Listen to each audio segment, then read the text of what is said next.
Today I'm gonna turn this invasive lionfish into a super simple yet delicious dish. But first, let me show you how we got this guy. Earlier while I was out diving, I came across one of these invasive lionfish, so I grabbed my pole spear, took a deep breath, and dove down to get him. Lionfish are an invasive species here in South Florida whose population, like many invasives we have, was likely a cause of irresponsible pet keeping. These fish are avid hunters with venomous spines that repel most predators, and they reproduce extremely fast. However, even though those spines are venomous, they aren't poisonous and they're absolutely delicious. You just have to be a little more careful while cleaning them. In my experience, the best way to avoid being stuck by these venomous spines is by removing them entirely. So before I even start to fillet the fish, I go ahead and I trim off all the fins and the spines.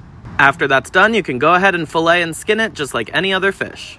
Back in the garden, I picked a hot chili, some Cuban oregano, some rosemary, and a handful of calamundin limes, and now it's time to get to cooking. First, I sauteed a little fresh garlic and olive oil in the pan. Then I added in the lionfish fillets coated with a little salt and pepper, squeezed on a little bit of our calamundin juice, and added in our chili and our herbs. And while I let that finish cooking, I went ahead and muddled up the rest of our calamundins along with a little bit of sugar, then poured the juice over ice and added just a little bit of water.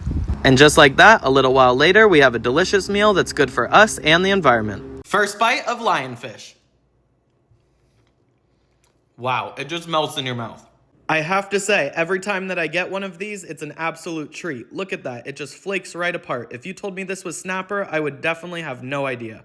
Honestly, I would say this is just as good as any snapper, maybe even better. Absolutely amazing. And to wash it all down, we have our refreshing calamundin juice. Let me know if you'd give lionfish a try. And until next time, get outside and see what you can find.